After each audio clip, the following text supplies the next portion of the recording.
আমার সাথে সংসার করার জন্য ওর মা করতে দেয় না। আমি ওর মার হাতে পায়েও পড়ছি যে আমাদের অন্তত এবার একটু স্পেস দেন, সে দেয় নাই। সে বলে আমি মানুষ করেছি আমার ছেলেকে, সেই 34 বছর বয়সী একটা ছেলেকে বাচ্চা ছেলের মতো সে 2.5 বছর ধরে সে ট্রিট করতেছে। তার ঘুম থেকে ওঠা থেকে শুরু করে রাত্রে ঘুমোতে যাওয়া অবধি সে তো পুলিশে ছিল, তারপরে ডিফেন্সে র্যাবে আসছে। যতটুকু টাইম বাসায় থাকতো তাকে আমার সাথে থাকতে দিত না আমার শাশুড়ি। একই ফ্ল্যাটের মধ্যে 2টা রুমে থাকতাম, আমি একটা রুমে, আমার শাশুড়ি একটা রুমে। আমার হাজবেন্ড যদি কখনো আমার রুমে আসতো, আমার শাশুড়ি তার রুম থেকে আমার হাজবেন্ডকে ফোন দিয়ে তার কাছে নিয়ে যেত, আমার কাছে সে স্টেই করতে দিত না। জাস্ট রাত্রে ঘুমানোর সময়ও ইভেন সে এসে বারবার নক করতো, বারবার আমাদের দরজার সামনে দিয়ে ঘোরাফেরা করতো। আমার হাজবেন্ডকে সে বলতো দরজায় লাগানোর কোনো দরকার নাই, তুই ঘুমাচ্ছিস ঘুমা, দরজা দিবি কেন। সে আমাদের ঘরের সামনে এসে আমরা কি কথা বলতেছি মাঝরাতে, দিনের বেলাতে স্পেস পেতামই না, মাঝরাতেও সে আমাদের থাকতে দেয় নাই একসাথে। আমার হাজবেন্ড সময় পায় নাই, সে খুব ভালোবাসতো, খুব চাইতো আমার সাথে সংসার করতে, আমিও চাইতাম। আমি আমার শাশুড়ি মাকে বলছিলাম, আমার হাজবেন্ডকেও বলছিলাম যে 2টা বছর তো হলো, এবার অন্তত মুখ খুলো।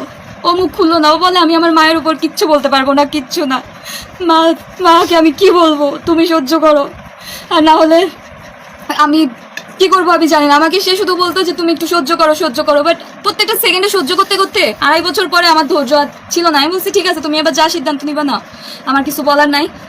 পরে আমি যখন দেখলো তার মায়ের অত্যাচারে আমি মরেই যাচ্ছি, তখন সে আসে অত্যাচার সহ্য করতে পারলো না, তার মায়ের উপর অভিমান, কোনো অভিমান ছিল না। আমাকে ও প্রত্যেকটা মেসেজ দিয়ে গেছে, আমাকে যে ও টেক্সট করতো হোয়াটসঅ্যাপে, সেই টেক্সটগুলো তো এখনও আছে।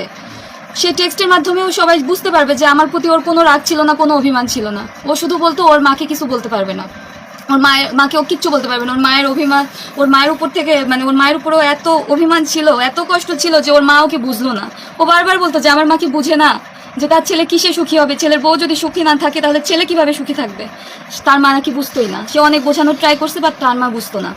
এক পর্যায়ে তার মা যখন আমাকে ডিভোর্সের জন্য, তার মা লোভী ছিল, সে বলতো যে যৌতুকের জন্য যে গহনা টাকা বাড়ি গাড়ি দিবে তার ছেলেকে, সেরকম মেয়ের সাথে সে তার ছেলেকে বিয়ে দিতে চায়। তো আমার হাজবেন্ড যেহেতু আমাকে প্রচুর ভালোবাসতো, সে আমাকে পছন্দ করে নিজে বিয়ে করছে, তো আমার হাজবেন্ড চাইতো না আমাকে ডিভোর্স দিতে। আমি তো নির্দোষ, আমি যদি দোষী হইতাম তাহলে তো আমার হাজবেন্ড আমাকে ঠিকই ডিভোর্স দিয়ে দিত, সে তো মারা যেত না। কারণ ডিভোর্স তো বর্তমানে অ্যাভেলেবেল, আর এটা খুব প্রচলিত যে বউয়ের সমস্যা ঠিক আছে ডিভোর্স দিয়ে দিই, আর তার তো এটার ক্যাপাবিলিটি ছিলই। সে আমাকে ছাড়তে চায় নাই, কারণ সে আমাকে বারবার বলতো তোমার কোনো দোষ নাই, তোমার চাইরে দিলে তো তোমার জীবনটা শেষ। তো না পাইরা ও নিজেই চলে গেল, আমাকে একবার বলেও গেল না।